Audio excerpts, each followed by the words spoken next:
오늘은 선교적 교회라는 제목을 가지고 함께 은혜를 나누고자 합니다. 제목을 통해 아시겠지만 오늘은 좀 선교에 대한 말씀을 나누려고 합니다. 여러분, 선교라는 단어를 들으면 어떤 느낌이 먼저 드시나요?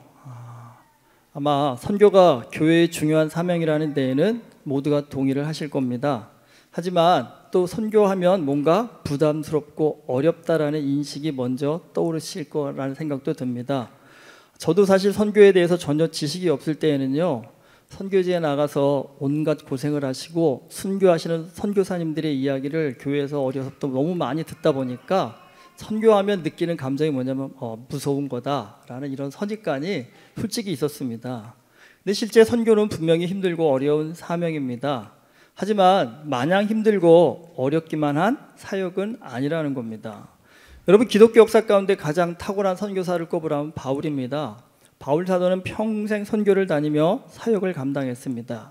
그런데 그 가운데 맞아 죽을 위기도 있었고요, 바다에서 배가 난파되어 죽을 위기도 수차례 겪었습니다. 솔직히 제가 하나님을 잘 모를 때는 이런 말씀을 읽을 때면 그럼 무슨 느낌이 들었냐면, 도대체 바울은 뭐가 좋아서 이런 위기를 저렇게 몇 번씩 겪으면서도 선교를 포기하지 않고 감당할 수 있었을까라는 의문이 들었습니다. 그래서 솔직함적으로 이거 종교가 이렇게 위험한 거구나, 너무 깊이 들어가면 안 되겠구나, 목사이지만 저도 그런 생각을 갖고 살았습니다.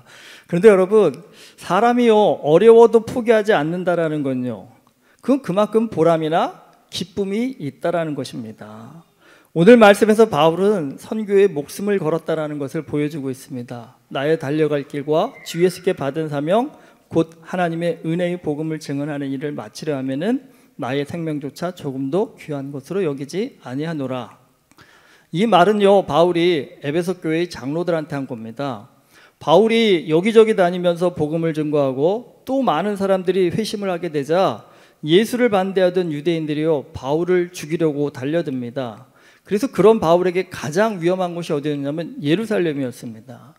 그곳은요, 정통 유대인임을 자부하면서 바울을 죽이려고 작심한 사람들의 중심지였기 때문입니다. 그런데 바울은 주변에 많은 사람들이 말렸음에도 불구하고 그 예루살렘을 향해 가겠다라고 합니다. 그 이유는 그 예루살렘에 가서 나의 동족에게 복음을 전하는 일이 내가 감당해야 될 내 인생의 마지막 사명으로 그가 여겼기 때문입니다.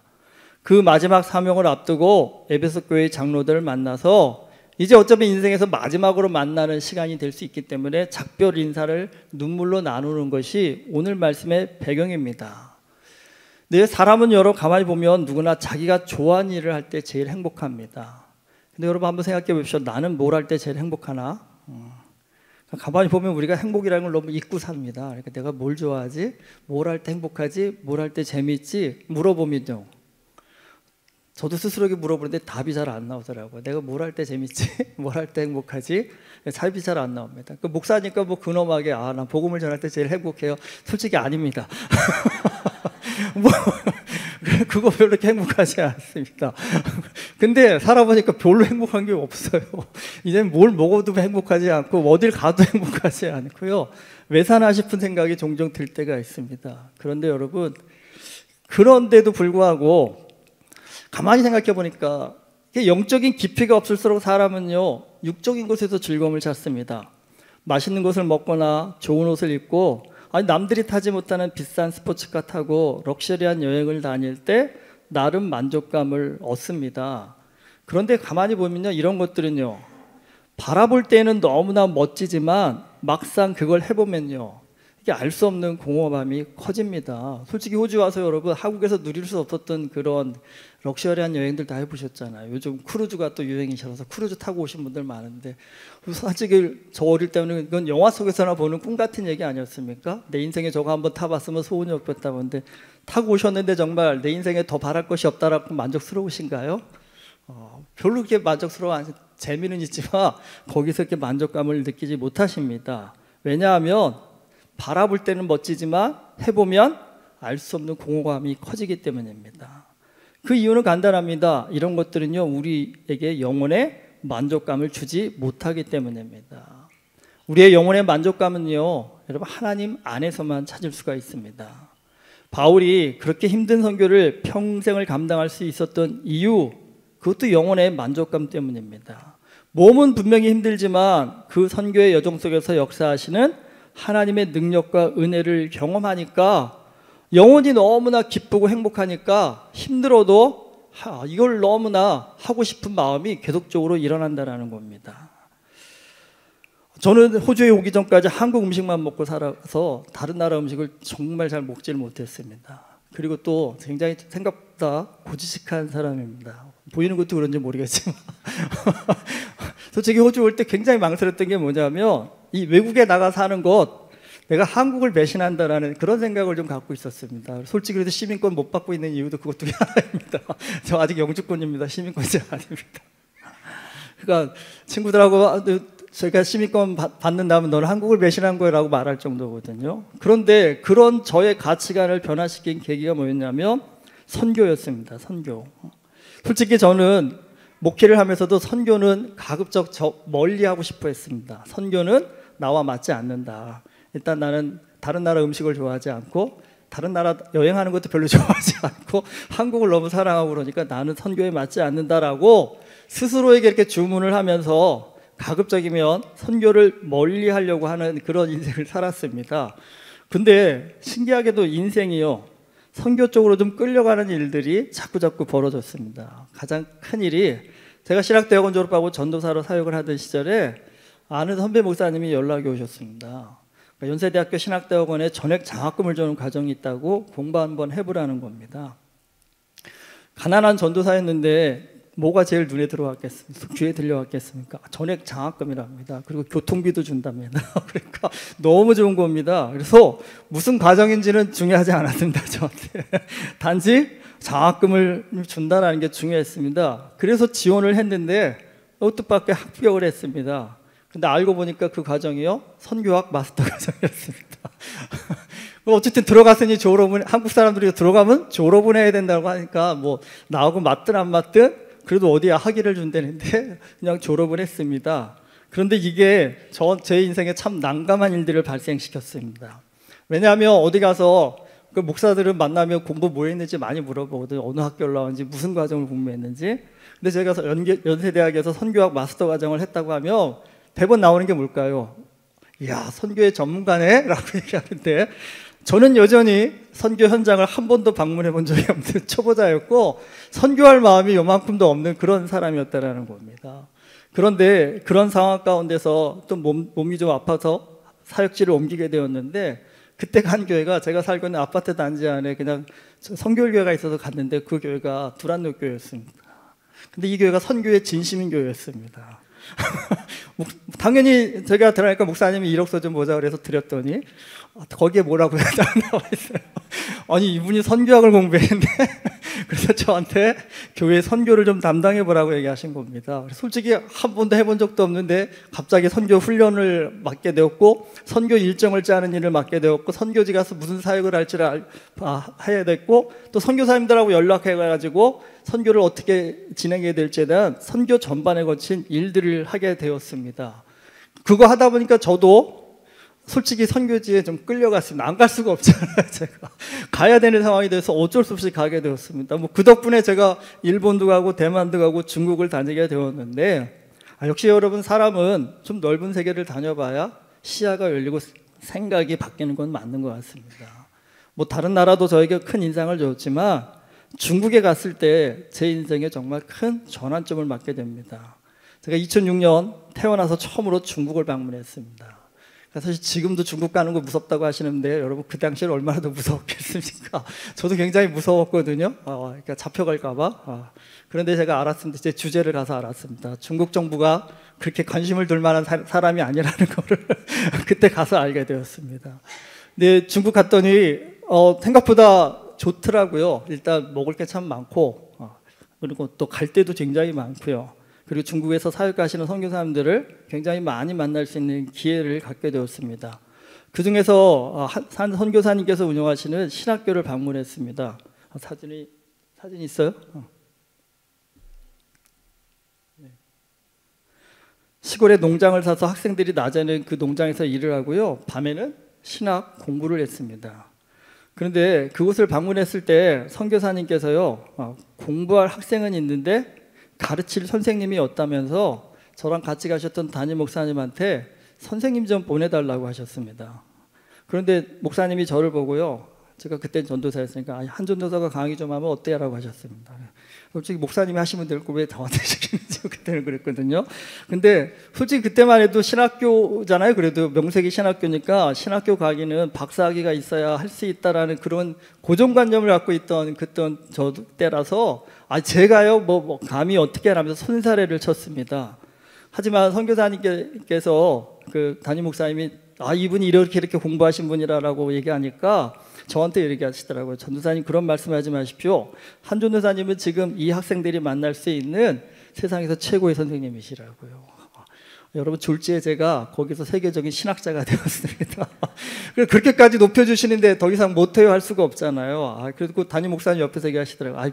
비행기표 끊어질 테니까 강의 좀 해라고 하셔가지고 같이 갔다가 한국에 갔다가 또 몇 주 후에 다시 중국에 가서 한 보름 정도 강의를 하게 되었습니다.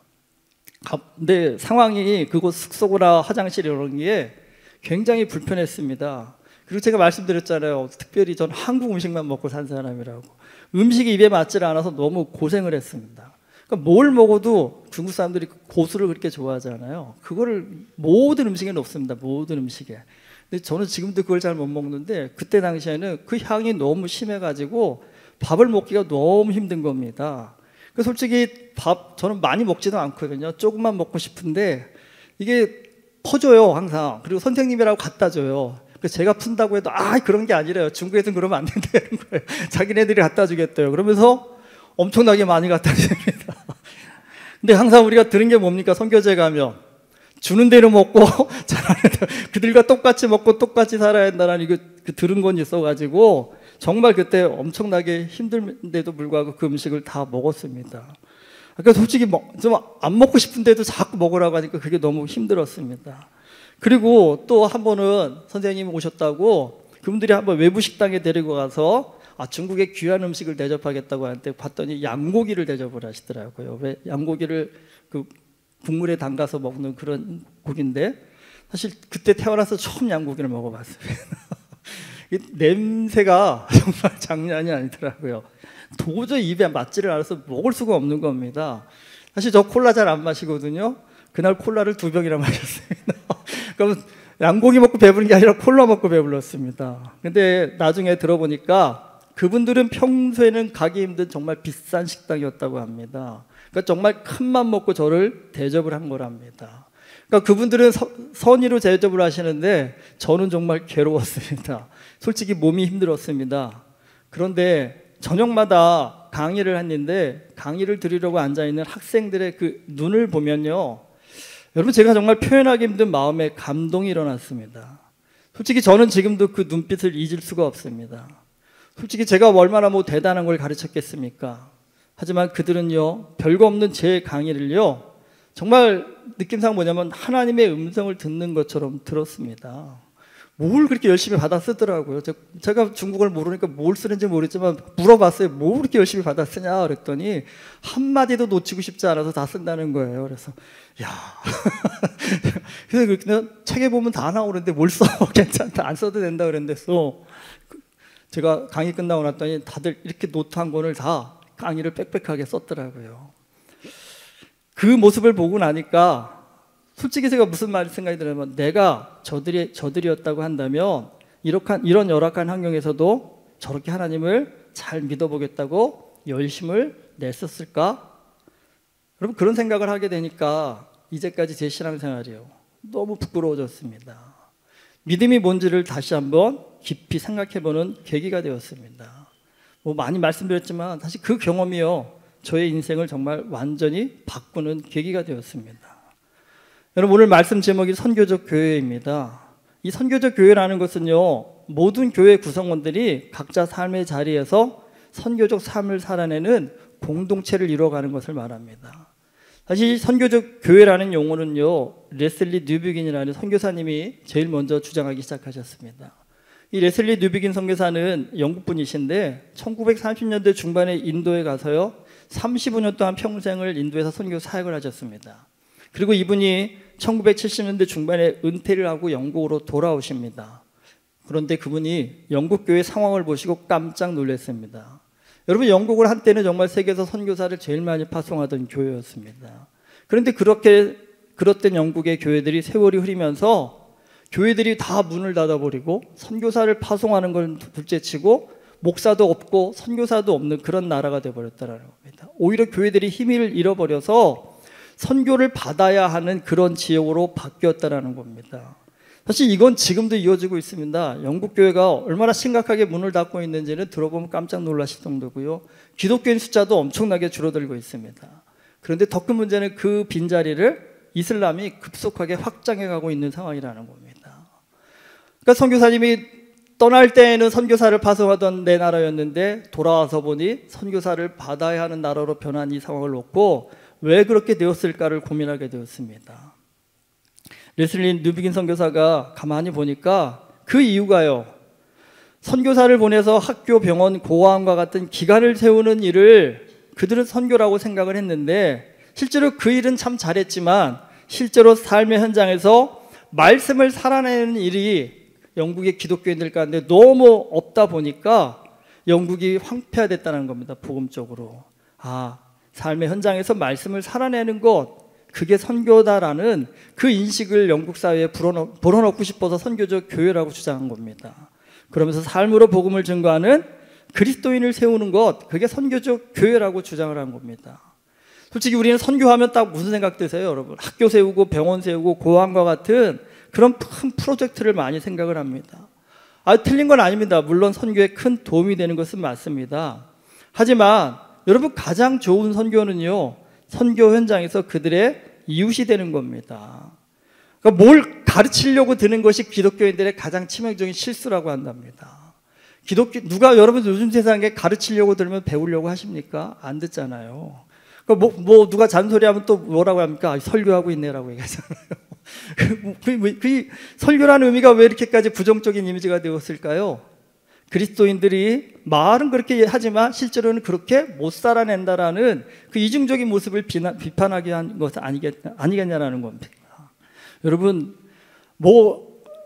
복음을 전하고 가르쳐라고 해서 선교가 되는 것이 아닙니다. 그냥 제일 좋은 건요, 복음대로 말씀대로 사는 겁니다. 어디 가서 나 교회 다녀요, 나 기독교인이라고 말하지 않으셔도 됩니다. 근데 이 말은 꼭 나와야 됩니다. 우리가 사는 모습 그거 하나만 보고도 주변의 이웃들이요, 저 사람은 뭐가 저렇게 좋지? 뭐가 저렇게 행복하지라고 삶의 매력을 발산할 수 있는 것, 그게 진짜 선교의 능력이라는 겁니다. 여러분, 사실 욕심을 조금만 내려놓고 인생을 돌아보면 행복할 조건이 얼마나 많은지 모릅니다. 돈 좀 없어도요, 나의 마음을 알아주는 좋은 친구가 있고 힘들고 어려울 때 손잡고 함께 기도해 줄 수 있는 좋은 이웃이 있다고 한다면 환경을 뛰어넘어서 행복할 수 있습니다. 이제 선교는요, 특별한 선교사가 특별한 선교지에 가서 특별한 사역을 감당하는 것이 아닙니다. 내 삶의 현장에서요, 믿음의 사람들이 마음을 모아서 아름다운 그리스도인의 능력을 발휘해내는 것, 그게 바로 선교라는 것입니다. 여러분, 은혜교회가 그동안 선교를 감당하면서 저 개인적으로 가장 보람된 것은 많은 분들이 선교지를 좀 다녀오셨다는 겁니다. 그리고 선교지 방문을 통해서요, 많은 분들이 이제는 내가 어떻게 살면 하나님 앞에서 더 보람 있게 살까를 좀 함께 고민할 수 있는 분들이 많이 생기셨다는 겁니다. 솔직히 우리는 그리 대단한 재력가도 아니고 능력자도 아닙니다. 우리 교회는 정말 돈이 없어서 학교 세울 만한 힘도 없고요, 병원은 더더구나 어렵고요, 고아원도 할까 말까 합니다. 솔직히 그런 수준입니다. 하지만 여러분, 우리는 하드웨어는 좀 약한데 소프트웨어는 좀 강점이 있습니다. 가르치는 능력들이 탁월하신 분들이, 탁월할 정도는 아니지만 그래도 좀 있습니다. 선교지에 가가지고 내가 갖고 있는 작은 그 실력만 나누어도 그게 누군가의 인생을 좀 변화시켜 주는데 힘이 되고 능력이 될 수 있는 그런 힘을 우리가 갖고 있다는 겁니다. 특별히 은혜교회는 처음 2008년 개척 때부터 한글 학교를 시작을 했습니다. 제가 한 번도 자랑을 안 드렸는데 여러분 그래도 은혜교회가 브리즈번에서는 나름요 잘 가르치는 한글학교로 소문이 나 있습니다. 아세요? 아셔야 됩니다. 제가 한글학교 교장이라 그래도 대외적으로 나가서 많이 활동을 하는데 저 어디 가서 한번 뭐 우리 한글학교 어때요 얘기 안 하는데 와서 많이들 물어보세요. 아니 거기는 어떻게 가르치길래 엄마들이 오면 다 거기 잘 가르친다고 소문이 많이 나고 있다고. 예, 어떤 분이 얘기하시냐면 브리즈번 한글학교 교장 선생님이 저한테 얘기하셨습니다. 거짓말 아닙니다. 근데 사실 한글학교를 시작한 이유는 우리 자녀들한테 한글 가르쳐서 한국인으로서의 좀 정체성을 심어주고자 함이었습니다. 근데 할 때는 좀 힘든 과정도 많았고, 솔직히 이게 뭐 이게 전도에 큰 도움이 되는 것도 아니고 시간은 시간대로 많이 뺏기는 그런 힘든 일이었으면 분명합니다. 그런데 그 한글 교육이 이제는요, 여러분 선교에 정말 대단한 도구가 된 시대가 이루어졌습니다. 지금 여러분 동남아시아를 가보시거나 중앙아시아나 남미에 이르기까지요 전 세계적으로 한글 교사를 엄청나게 찾고 있다는 거 아십니까? 우리 호주에 처음 올 때만 해도 원어민 교사하면 딱 영어 쓰는 사람 그렇게 생각했잖아요. 그런데 이제는 한국어 원어민 교사로서요 우리가 쓰임을 받을 수 있는 그런 시대가 열렸습니다. 그런데 여러분 아무리 때가 도래해도요 준비가 되어 있지 않으면 쓰임 받기가 힘듭니다. 그런데 우리 교회가 15년 이상 이 한글학교 사역을 해왔습니다. 마음을 함께 할 수 있는 팀이 좀 구성이 되었습니다. 여러분 선교는요 팀플레이입니다. 혼자 다 할 수 없습니다. 저 이번 9월에 한국 여주로 좋은 이웃 선교를 갑니다. 좀 처음 듣는 분도 계시겠는데 좋은 이웃 선교는요 한국에 온 이주 여성들과 노동자들에게 솔직히 이민자로서의 경험을 가진 우리가 그들을 가장 잘 이해할 수 있는 한국인으로서 가장 적임자가 아닐까라는 생각 때문에 시작을 했습니다. 사실 그분들과 가서 정서적으로 교감하는데 이민자로서의 경험을 가진 우리만큼 준비된 사람이 없을 거라는 생각을 가졌습니다. 맞기는 한데 생각보다 쉽지는 않습니다.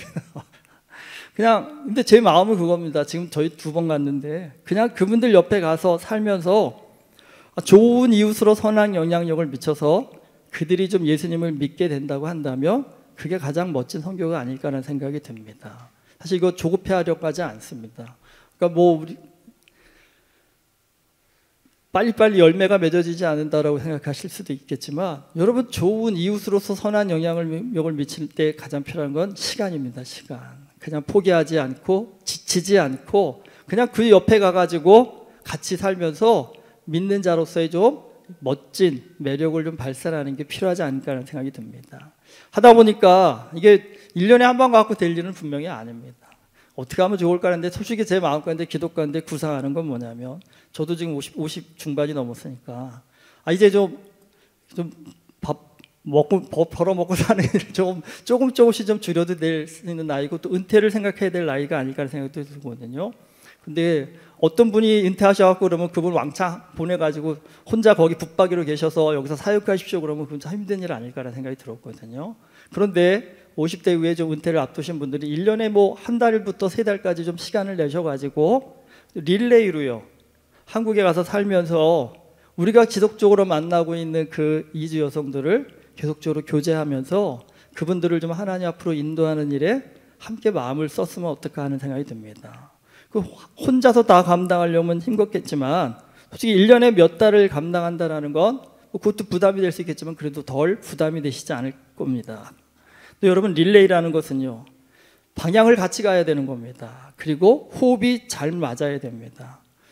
은혜교회 지난 17년이 저는 그 훈련의 시간이었다고 생각합니다. 그리고 감사하게도 그 훈련을 나름 잘 감당했다고 생각합니다.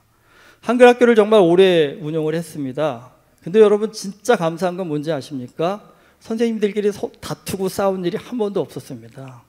물론 제가 몰라서 했을 수도 있겠지만 그래도 제가 알 정도로 어떤 선생님들끼리 싸워가지고 안 한답니다라고 하는 얘기를 정말 단 한 번도 들어본 적이 없습니다. 그런데 제가 느껴봐도요 이제는요 서로 눈빛만 봐도 호흡을 맞출 정도가 되었습니다. 여러분 우리 교회 특징이 뭔지 아십니까? 회의를 잘 안 합니다. 가끔씩 왜 우린 운영위원회 뭐 이런 거 안 하십니까? 그랬는데 별로 할 필요가 없습니다. 왜냐하면 이제는 알아서 잘 할 수 있는 호흡이 좀 맞았기 때문입니다. 말씀드렸죠. 이번 9월에 좋은 이웃 선교하러 한국에 간다라고 말씀을 드렸죠. 이제 2달도 안 남았습니다. 그런데 한 번도 안 모였습니다, 지금. 그런데 가시는 분들 아무도 저한테 와서 목사님 안 모여요? 어떻게 해야 돼요? 이런 얘기를 물어보시는 분 한 분도 없습니다. 다 걱정이 없으신 분들이어서 그런 게 아니라 걱정을 안 하십니다. 왜냐하면 모여서 회의 안 해도 저희는 됩니다. 카톡으로 몇 마디만 나누어도 준비가 되기 때문입니다. 지난 2분도 다 그렇게 했습니다. 뭐 그렇든가 대충 하는 거 아니야? 라고 의심할 수 있겠지만 그렇지 않습니다. 이미 함께 호흡을 맞춰온 시간들이 있기 때문에 여러분 그냥 눈빛만 보고도 너는 뭐하고 너는 뭐하고 이런 것들이요 자연스럽게 나눠지고 거기에 대해서 누구도 이의를 달거나 문제 제기를 하지 않으니까요 잘 호흡을 맞출 수 있는 겁니다. 여러분 선교적 교회는요 믿음의 공동체로서 함께하는 훈련을 잘 받을 때 가능한 겁니다. 솔직히 교회 다니면서 싸우고 다투는 경우도 종종 있지 않습니까? 근데 왜 싸우고 다투겠습니까? 이게 내 뜻, 내 생각, 내 주장이 앞서기 때문입니다. 그런데 여러분 그런 우리의 어리석은 인격을 말씀 안에서 죽이고 하나님의 나라를 위해서 먼저 양보하고 배려하는 훈련을 받을 때 여러분 우리는 비로소 공동체가 되는 것이고요 그 공동체가 선교적 교회로 성장할 수 있습니다. 이 선교적 교회의 한 지체가 될 때 여러분 진짜 우리는 믿음 안에서 가장 능력 있고 행복한 신앙생활을 할 수 있습니다. 여러분 나 혼자 선교를 감당하는 것이 아니라 생각해 보십시오. 내가 다녀온 선교지에 다른 성도님이 오셔서 그분에게 바톤을 이어주고 호주에 오셨습니다.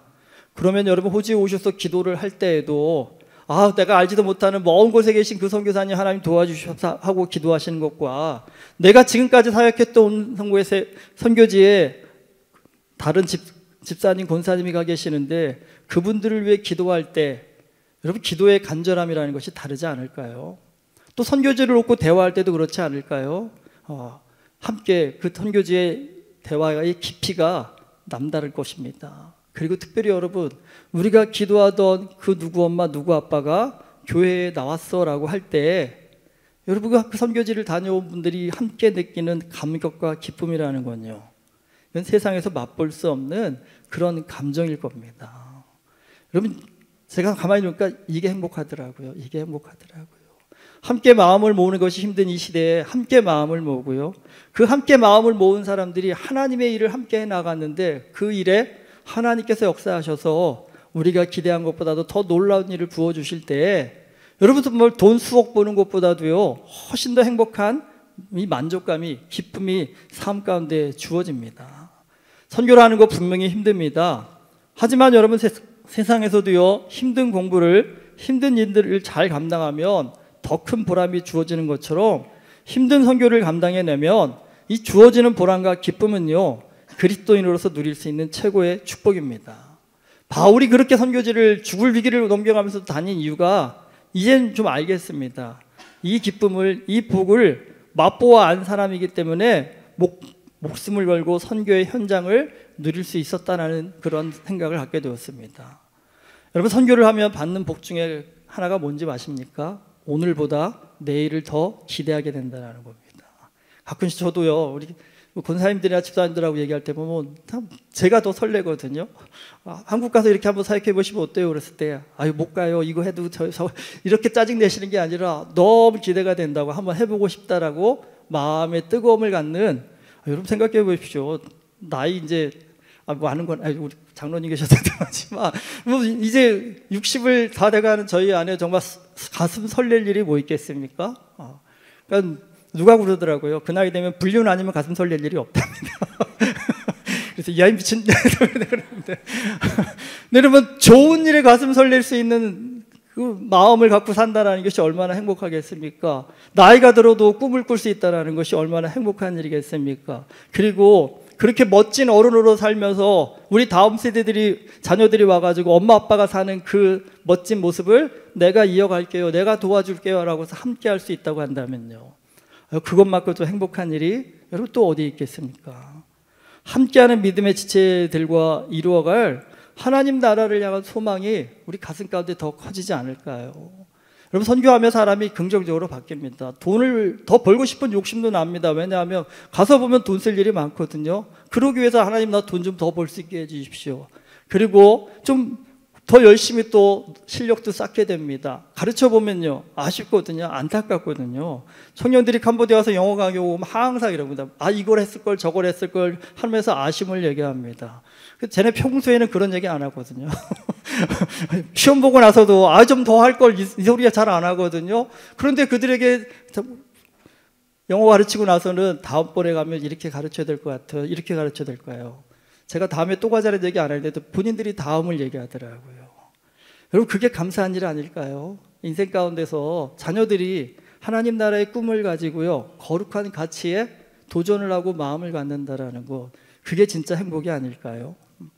여러분, 교회 다닌다라는 것, 뭐 큰 교회 가서 비즈니스 잘 키웠어요, 그것도 뭐 복일 수 있겠지만, 여러분, 크고 작은 걸 떠나서 내가 그 교회 갔더니 함께 마음을 모을 수 있는 믿음의 지체들이 있고요, 그 지체들과 함께 이 땅 가운데 부족한 사람이지만 하나님의 나라를 세워가는 일에 함께 쓰임을 받을 수 있는 그런 꿈을 꿀 수 있는 사람이라고 한다면, 그리고 그 꿈 가운데 세대가 이어져서 그 일을 함께 갈 수 있는 그런 교회가 된다 한다면 진짜 멋진 교회가 될 거고 진짜 멋진 인생이 될 수 있지 않을까요? 여러분, 꼭 기억하십시오. 그것을 이뤄가기 위해서는요, 은혜교회 17년을 돌아보면서 세월이 하나님께서 내게 주신 복이라는 생각이 듭니다. 많은 분들이 오시기도 하고 떠나기도 하셨지만 그래도 묵묵히 그 자리를 함께 지켜주셔서 한 방향을 가지고 한 목적을 가지고 마음을 모아 걸어올 수 있는 믿음의 지체들이 세워졌다는 것, 여러분, 그게 뭐 수백 명, 수천 명이 필요한 게 아니더라고요. 한 사람이라도, 두 사람이라도, 세 사람이라도 마음을 모을 수 있는 사람이 생겨질 때 우리는요, 내가 가진 능력보다도 더 큰 일들을 이뤄낼 수 있는 믿음의 사람들이 되는 줄 믿습니다. 여러분, 선교 너무 힘들고 어렵고 괴로운 거라고 생각하지 마십시오. 솔직히 말하면 저도 싫습니다. 괴롭고 힘든 거 어려운 거 저도 싫습니다. 그래서 기왕이면 선교제 가서 꼭 좋은데, 얘네들 청년들과 항상 호텔에서 잔다니까요. 여러분, 안 믿으시죠? 그렇지만 어느 누구도 잠자는 게 불편해요, 먹는 게 불편해요 라고 지금까지 다니면서 한 번도 불평한 적이 없습니다. 오히려 너무 잘 먹는 것 같아요, 너무 좋은 데서 자는 거 아니에요 라고 하는데, 저는 얘기합니다. 열심히 살았으면 그만한 자격이 있다라고요. 선교는 함께하는 것입니다. 믿음 가운데 함께하여서 하나님 나라를 이 땅 가운데 이루어 가고자 하는 마음의 꿈을 가질 때 하나님께서 우리의 삶 가운데 더 큰 은혜와 축복을 허락하여 주십니다. 저는 은혜교회가 뭐 엄청나게 큰 교회 될 거라고 상상하지 못합니다. 제가 그럴 만한 사람이 못 된다는 걸 알기 때문에. 그런데 그렇다고 그게 실망스럽지 않습니다. 그러나 은혜교회가 단 몇 사람이라도 마음을 모아서 하나님 나라의 꿈을 이 땅 가운데 이뤄가는 그 선교적 소명에 함께할 수 있는 교회가 되는 것, 선교적 교회가 되는 것, 그게 제 소망이고 제 꿈입니다. 근데 하나님께서 그것을 이룰 수 있는 많은 것들을 이미 보여주셨다고 생각합니다.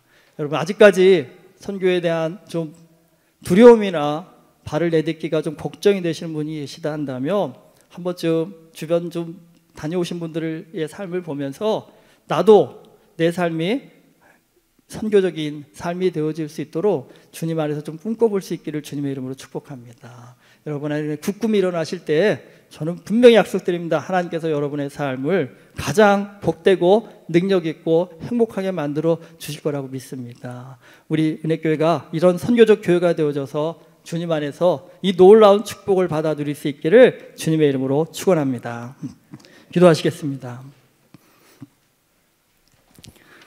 하나님, 부족한 우리를 불러주셔서 주님 안에서 귀한 선교적인 꿈을 꿀 수 있도록 은혜 주셔서 감사드립니다. 그 꿈을 통해서 하나님, 우리가 한 뼘 더 자란 줄 믿습니다. 그 꿈을 통해서 우리의 삶의 지경이 넓어진 줄 믿습니다. 아버지 하나님, 지치지 않고 멈추지 않고 함께 마음을 모아서 더욱더 하나님이 꿈꾸시는 하나님의 나라를 이 땅 가운데 이뤄가는 일에 앞장서는 우리가 되게 하여 주시옵소서. 그래서 은혜교회가 선교적인 교회가 되어져서 우리 주변 사람들에게 믿는 자로서의 삶의 매력을 발산할 수 있는, 그래서 나도 당신이 믿는 하나님 믿고 싶습니다라는 그런 은혜의 고백들이 있는 그런 믿음의 삶을 살아가는 우리 모두가 되어줄 수 있도록 주님께서 함께하여 주시옵소서. 예수 그리스도 이름으로 기도드립니다. 아멘.